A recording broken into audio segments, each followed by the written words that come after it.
Facing microphone. Facing microphone. So, Hare Krishna, everyone. Thank you for coming to our Sunday feast. Our Sunday feast,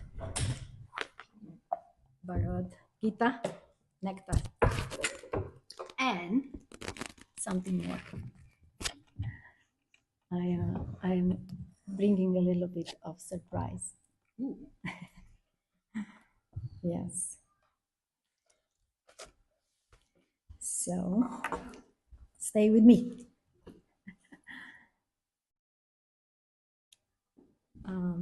We are reading today from Bhagavad Gita. Text will be 62 from the chapter 2. And we have it here on the board. So I read one line and then you repeat after me. Yayato vishayan pumsa Sangasteshu pajayate Sangat sanjayate kama Kamat krodo bijayate Yayato vishayan pumsa Sangasteshu pajayate Sangat sanjayate kama Kamat krodo bijayate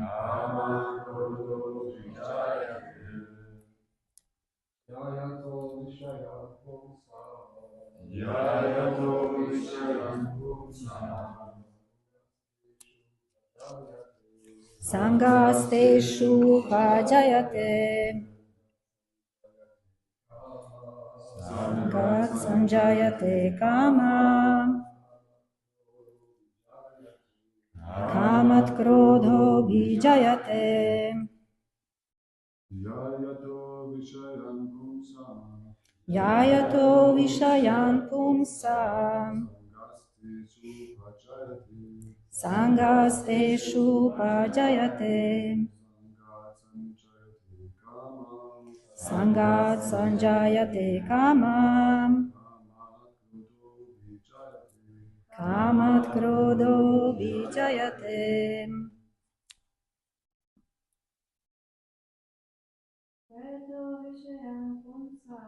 Yayato vishayan pumsa Sangasteshu pajayate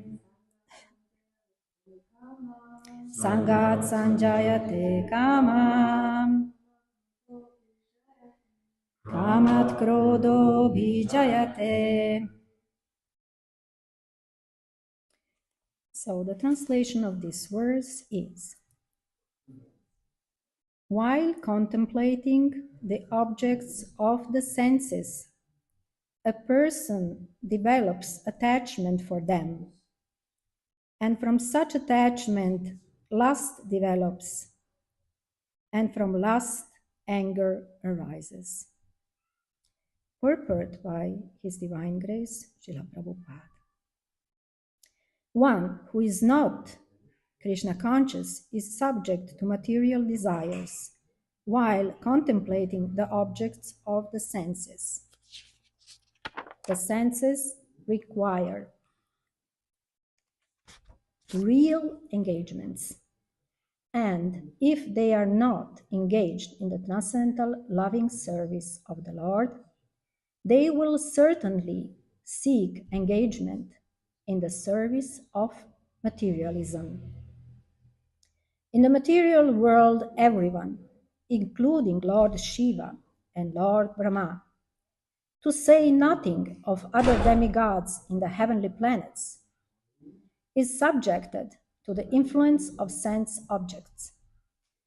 And the only method to get out of this puzzle of material existence is to become Krishna conscious. Lord Shiva was deep in meditation, but when Parvati agitated him for sense pleasure, he agreed to the proposal, and as a result, Kartikeya was born. When Haridas Thakur was a young devotee of the Lord, he was similarly allured by the incarnation of Maya Devi. But Haridas easily passed the test because of his unalloyed devotion to Lord Krishna. As illustrated in the above-mentioned verse of Sri Yamunacharya, a sincere devotee of the Lord shuns all material sense enjoyment due to his higher taste for spiritual enjoyment in the association of the Lord. That is the secret of success. One who is not, therefore, in Krishna consciousness, however powerful he may be in controlling the senses by artificial repression, is sure and ultimately to fail, for the slightest thought of sense pleasure will agitate him to gratify his desires. Nama Om Vishnu Padaya Krishna Prishtaya Bhutale Vishnumate Bhaktivedanta Swami Iti Namine. Namaste Saraswate Deve Gauravani Pracharine Nirvishesha Shunyavadi Paschatya Desha Tarine. Om Jnana Timirandasya Gyananjana Shalakaya Chakshur Umilitam Yena Tasmai Shri Gurave Namaha. Vanchakalpatarubhascha Kripa Sindhubhyavacha Patitanam Pavanebhyo Vaishnavebhyo Namo Namaha. So let's go on the journey. I went back to the beginning of this chapter because it's so nice to see the bigger picture. This is the contents of the Gita summarized. So in a way, I feel like already here Krishna gave so much. He almost gave everything we need.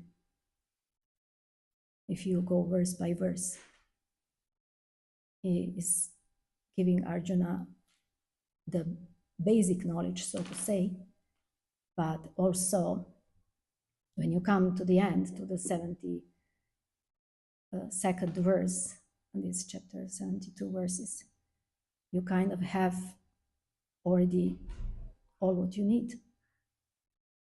Still, Krishna will expand. He will not just stop here. He will go a long way up to the end of the Gita in order to bring Arjuna to fight. So I found it very interesting how in the beginning of this chapter, Arjuna is desperate. His eyes are full of tears. And at one point, he will say to Krishna, I'm not going to fight. And first, Krishna is kind of reacting strongly on this decision of Arjuna not to fight. And as a friend, he's kind of shaking Arjuna, like, how is it possible? How has this ignorance come on you? Like, please come to your senses. You know, like a friend would come and you're in some distress, and the friend will come there and try to, like, give you some strength. Like, come on, you can do that. But then, at the 7th verse, Arjuna actually understands that he needs to surrender to Krishna, not in a friendly relationship, but in a relationship of guru and disciple. So here we come to the place where everything changes.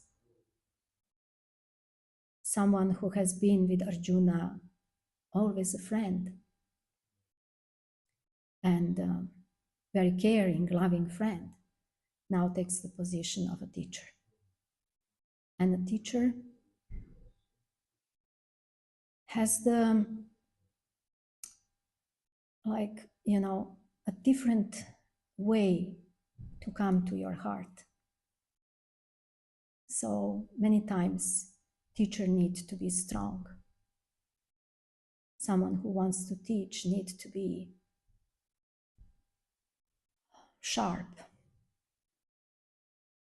So from the 11th verse of this chapter starts the Bhagavad Gita, starts the teaching of Krishna. So we can observe that from the 1st to the 10th verse, we have this kind of passage and the feeling of surrender. From the 11th verse to the number 30, comes the teaching as a response on Arjuna's question. Because Arjuna asked Krishna, how can I fight? How can I, shoot my arrows on Drona and on Kripa, on my teachers, on my beloved grandfather? This is very difficult position. So Krishna is giving to Arjuna the teaching of the difference between body and the soul, which is basically revelation in a way, like we are born and from the beginning, the identification with the body is very strong. And in a way, we cannot really, I think, transcend that attachment to the body just philosophically. So Krishna is giving now to Arjuna the philosophy, but he will talk much more. He will expand all this knowledge in the future, in the other chapters, in order to help Arjuna to transcend the material nature, the three modes of material nature, and the identification with the body much deeper. So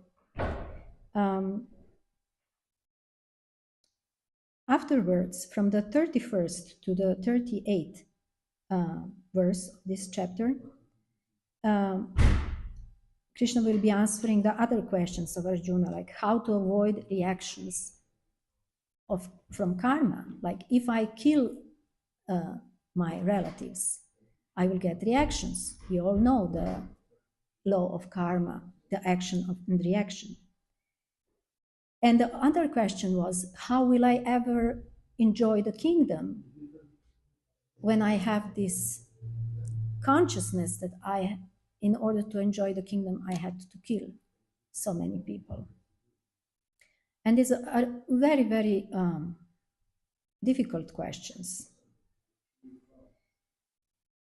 Krishna, in some way, guides Arjuna, gives the answers. And in one point, he tells him, if you do not act according to your position as a warrior, what will other people say? You will be criticized. You have certain, so to say, pride, because you are one of the greatest personalities here on earth. And if you lose that kind of position, that will be very, very painful for you. And through this part of the chapter, he brings Arjuna to the point where he says to him, you just fight for the sake of fighting. You perform your duty as a fighter without attachment of what will be the result of it. Then from the 39 to 53, Krishna goes in details of what means working without attachment to the result. And in a way, working, dedicating your work to God. From the verse 40 to 41, Krishna starts explaining about Buddhi Yoga, or as Srila Prabhupada translates, the devotional service.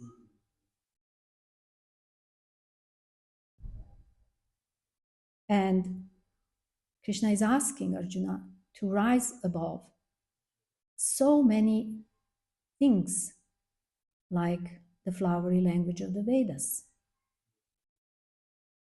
like thought of doing good karma, so you obtain good birth in the next life, or you get a body on the heavenly planets,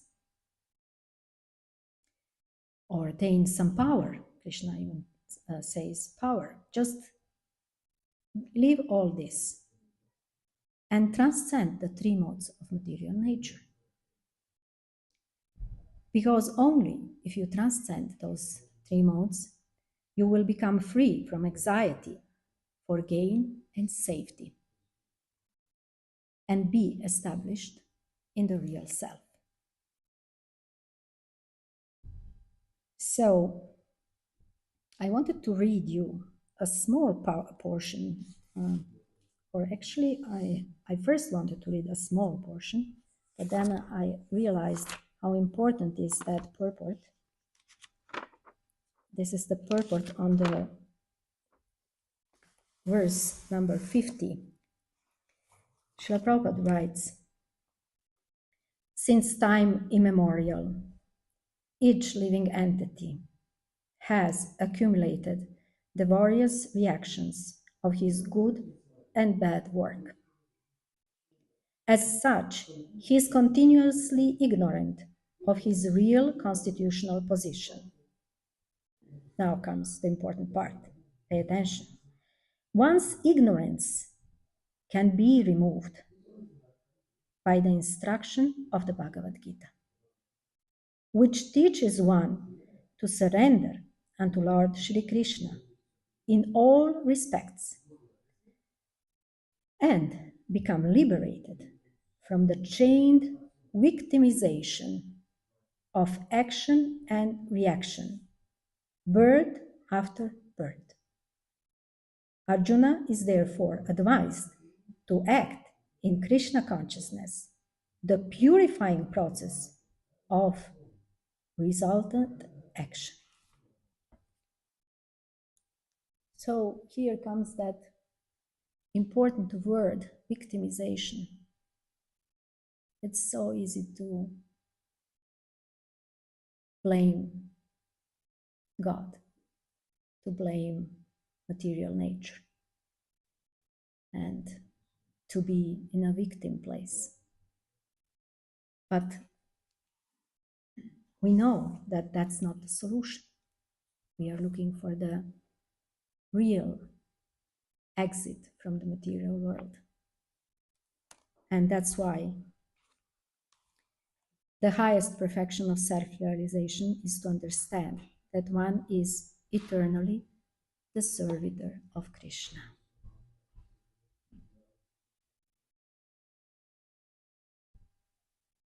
At one point,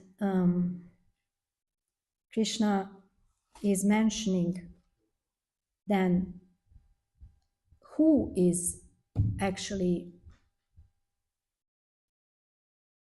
practicing Krishna consciousness. That person comes to the point of samadhi. And the word samadhi is very interesting for Arjuna. So he started inquiring, like,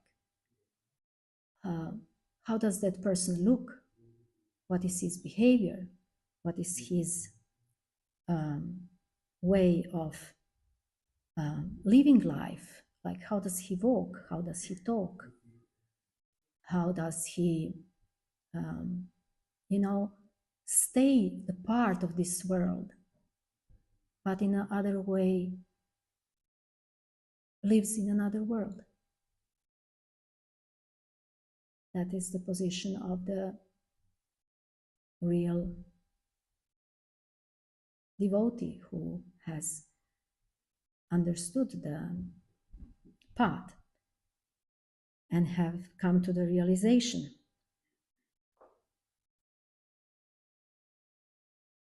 And very interesting verses I hear of the description from 58 to 63. And then from 64 to 71, first we have from 58 to 63, we have Krishna talking of how does such a devotee controls his senses. And then from 64 to 71, how does he engage his senses? And as I said, remains in this world, but in the same time, it's living a completely different reality. So we have come to our verse 62, which is kind of a warning. Krishna is warning us. If you contemplate object of the senses, there will come something after that. And usually we have two options. First option is our desire gets satisfied, but the satisfaction is short. There is no permanence. And on that satisfied desire will be following a next desire. So it's a kind of chain. One desire, next desire, next desire, next desire. One life, next life, next life, next life. The thing is endless. The second option is our desire doesn't get fulfilled. And from that cultivated desire, which is an investment of energy, we invest our mental energy into something.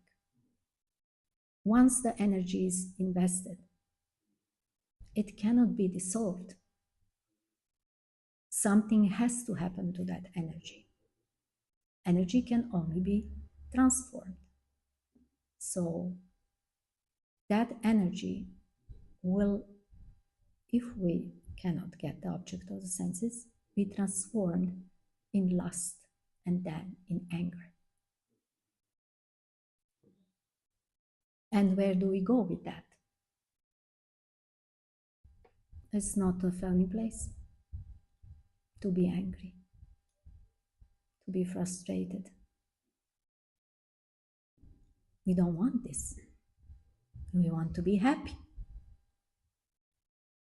So Krishna wants us to understand, do not invest your mental energy into objects of the senses, because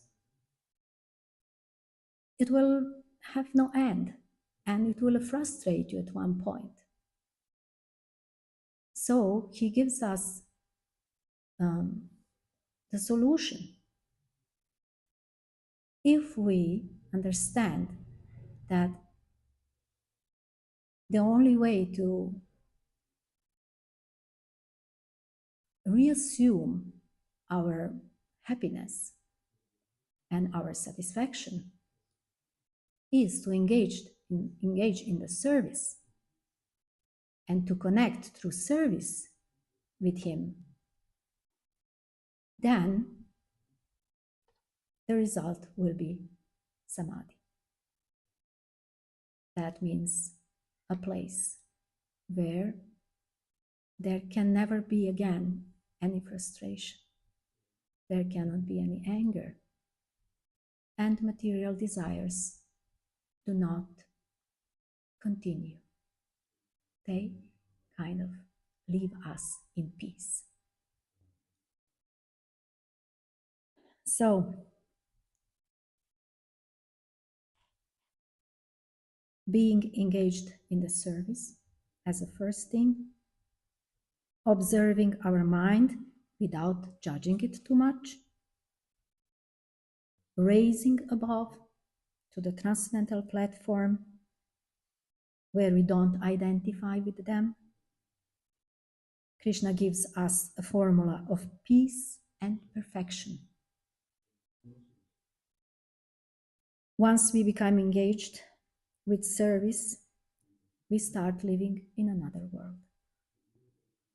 And this is just the beginning. This is just the beginning. Everything that comes after. The real taste in service and the development of the relationship with Krishna. That's what we really want. I love studying Bhagavad Gita with a devotee who has a beautiful site on internet. His name is Chaitanya Charan Prabhu and his site is Gita Daily. And I went to his, you can go to each verse he comments. He wrote, my dear devotees, he wrote 33 articles on this verse. And it was not easy to choose, like what I would like to read to you from those articles. They are really interesting, like I just wrote few of the titles which were interesting for me, like how not to be agitated on seeing tempting objects. That's one article. Then another one, how our desires become our problems. He actually says demons, but I didn't like to use that word, so I choose problems. Our attention determines what we grasp and what grasps us. How our thoughts and emotions are related. That's an interesting one. A timely pull can save us from deadly fall. That's also kind of good, but I will read you this one. This one was very inspiring for me. The title is Place Yourself in the Gravity Pool of Krishna, not of sense objects. Gravity pool. Gravity pool. Gravity pool, like a planet, you know, every planet has a gravity pool. If an asteroid comes within the gravity pool of a planet, it is dragged down to the planet. Similarly, during our life journey, the gravity pool of sense objects, their promise of pleasure, can pull us towards them, away from what we intended to do. The Bhagavad Gita 262 verse warns us that contemplation on sense objects can drag us towards self-destruction. Unlike the largely fixed gravity pull of celestial objects, the gravity pull of sense objects varies according to the individual conditionings and conditions. If we are conditioned to indulging in a particular sense object, then its gravity pull on us will be much more than that on others.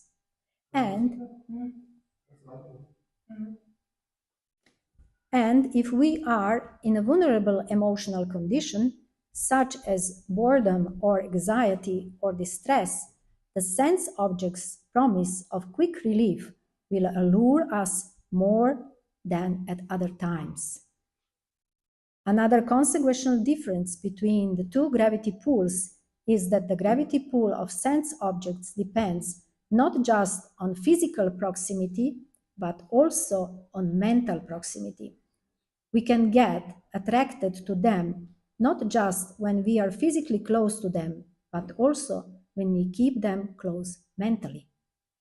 That is, when we unguardedly entertain thoughts about how they will give us pleasure. This mental proximity aspect is consequential for our protection and liberation. We live in a largely materialistic culture where we can't always avoid sense objects physically, but we can avoid their mental proximity by filling our mind with Krishna. When we cultivate his focused remembrance through daily sadhana and relish inner fulfillment therein, then the resulting devotional momentum will empower us to resist the gravity pull of sense objects. More importantly, Krishna, reciprocating with our spiritual diligence, will pull us towards him by his supreme gravity. Thus, we will gradually relish increasing and lasting fulfillment in him. So, shortly summarizing, if we enter with our devotional service in the gravity of Krishna, we will be pulled towards him. But if we don't do that, material nature will pull us towards sense objects in a different direction. So that was all from me regarding the verse 262. If you want to comment something or ask, let's do it, because I want to read something else. I have a question to what you just said. So that you said that if we follow the sadhana, we do the practice, we will experience some self-fulfillment. Mm-hmm. And then we won't get dragged away by sense objects. But my experience is actually that I experience, thankfully, a lot of realization during sadhana, but still there's this pull towards worldly pleasure. Mm-hmm. And it's very difficult to overcome. And I was told that this is also like a time factor. Mm-hmm. I was basically told to be patient. Mm-hmm. But yeah, what is your thought on that? Is it just a matter of time, or is I can speak only from my practical experience. We have the body, and we have the mind, and we have certain accumulated karma, which is a manifestation. It's manifested in this body, and it needs to be consumed. So according to that, you will be experiencing desires. You cannot just from one day to another push one button and, oh, I'm free. It doesn't work like that.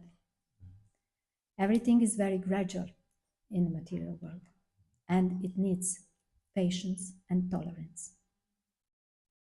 So what the devotee does, he asks Krishna, I have those desires, but how can I engage them in your service?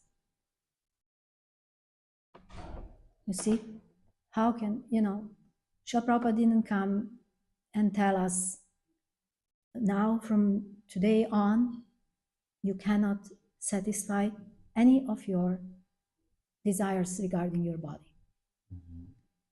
Like you cannot find any pleasure in eating, any pleasure in, opposite sex, any pleasure in having some material objects like house, car, children, everything that is here for meant for our material enjoyment. He didn't say that. He just said, where you are, put it in Krishna's service. Connect it to Krishna somehow. Somehow or other, understand that, yes, Krishna, I have these desires, and once they are fulfilled, I will, be able to put my mind a little bit more on you. So, in my opinion, is accept it and see how you can engage in Krishna's service. Because everything can be engaged in Krishna's service. Everything. This is the Yukta Vairagya. Everything can be engaged. So once you understand, I'm not doing this for my sensual pleasure. I'm doing this because karmically I have this kind of need, so to say. The desire is manifesting in my heart because it's there. The seeds are there. Otherwise, you would not have the material body. Once you are free from the desire, once you have only desire to be with Krishna, no material body can be manifested. So, learn from previous devotees how they engaged their life completely. Like if you read a biography of Bhaktivinoda Thakur, how did he put his everything in Krishna's service? And where was his mind? He was acting in the world, doing all his duties, working, earning money, raising family, but finding space to be with Krishna more and more, expanding that part, not the other one.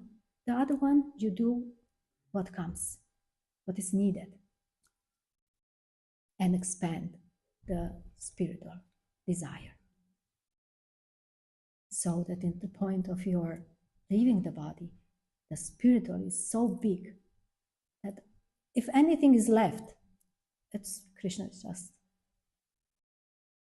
He already takes away from the devotee who is surrendered. He already takes away so many,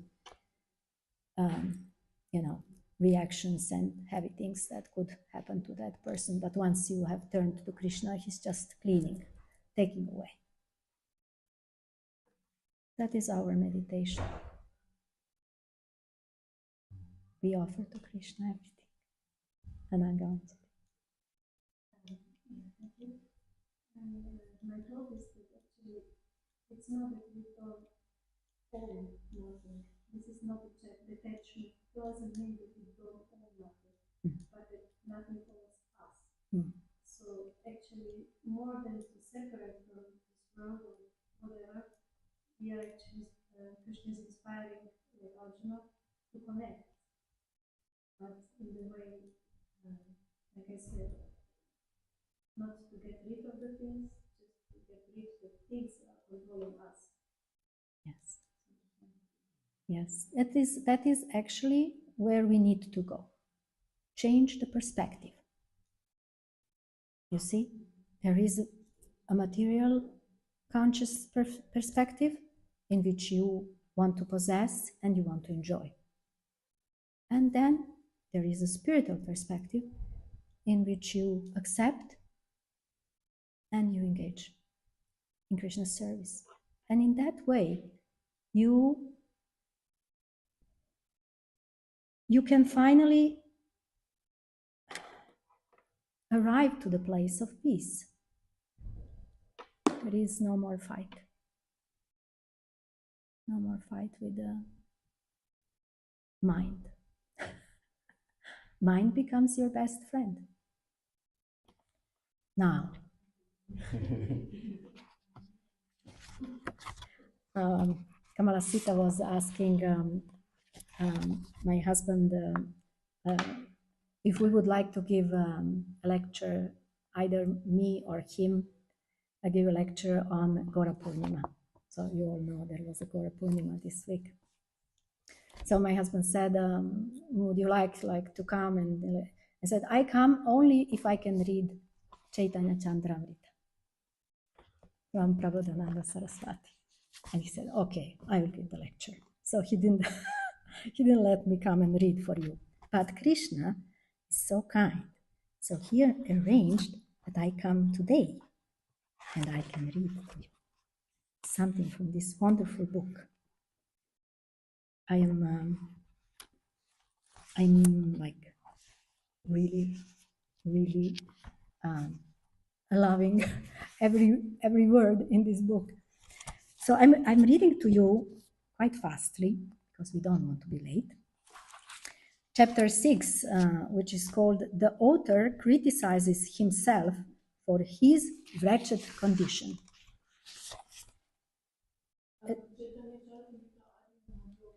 No, my dear, this is Sri Chaitanya Chandramrita from Prabodhananda Saraswati. Kind of a little difficult to translate. I'm so sorry. So this is poetry. Please listen carefully. He says, I am cheated. I am cheated. I am cheated. Of this there is no doubt. Although Lord Gaura has plunged the entire world in a flood of love of Krishna, I have not been touched by even a single drop.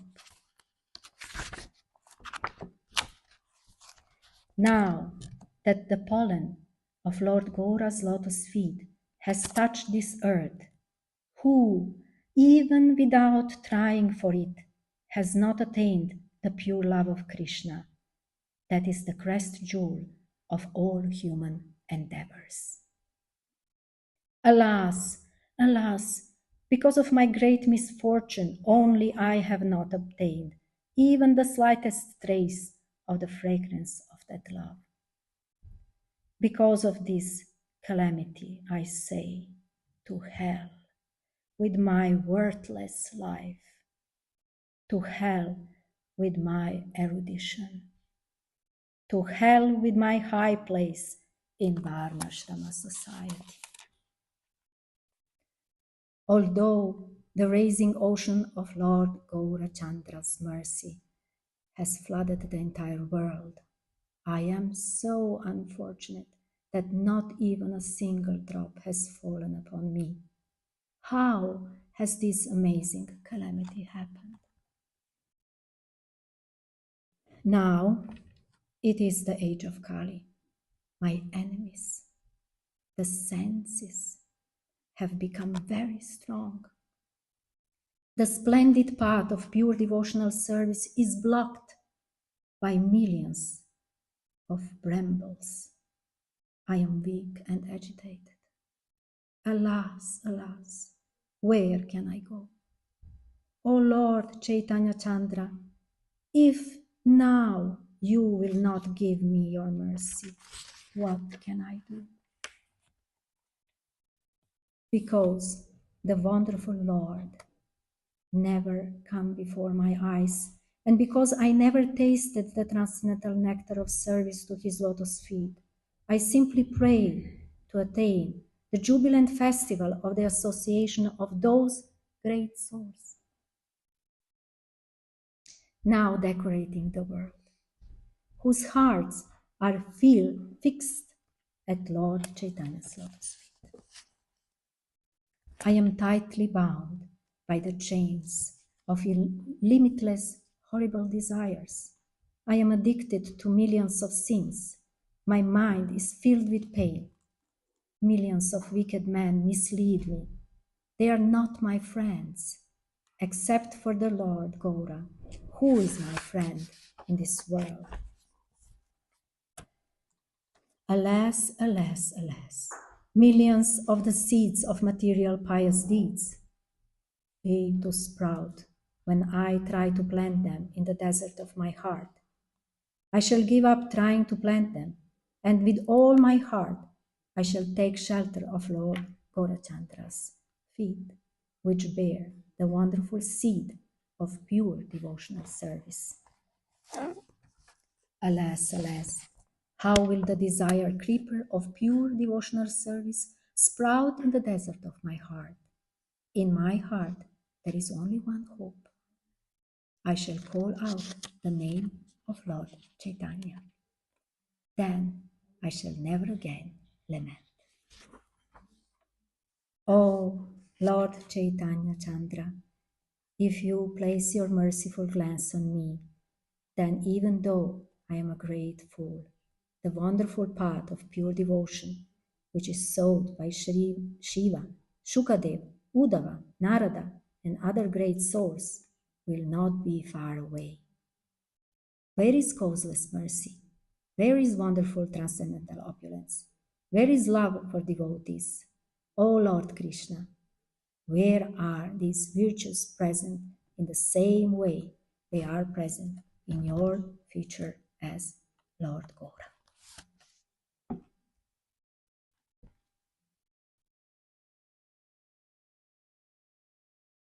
I missed one verse. Just now realized. I am cheated by sinful desires. I have fallen into the painful ocean of repeated birth and death.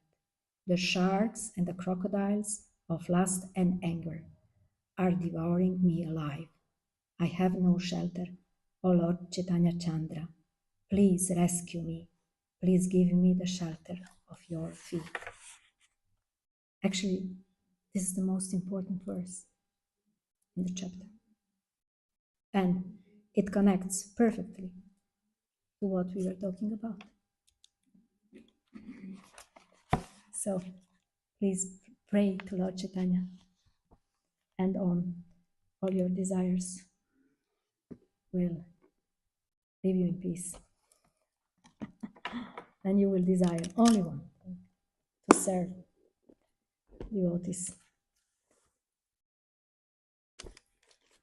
and be happy. Thank you for your patience. I wish you a wonderful feast, dancing, kirtan, and then prasada. Haribol. Hare Krishna. So we want to invite everybody to come and offer a small lamp to Sri Sri Radharama, and we will have some It's an old singing, edition, but there is a and new. then It maybe not look the same, but you will find by the name. By the name.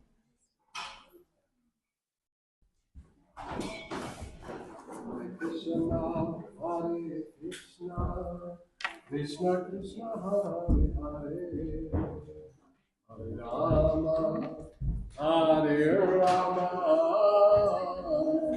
Rama Rama, Hare Hare, Hare Krishna, Hare Krishna, Krishna Krishna, Hare Hare, Hare Rama, Hare Rama, Rama Rama,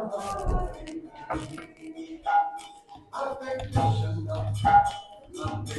Krishna, Krishna Krishna, Hare Hare, Hare Rama, Hare Rama, Rama Rama, Hare Hare, Krishna, Hare Krishna, Krishna Krishna, Hare Hare, Hare Rama, Hare Rama,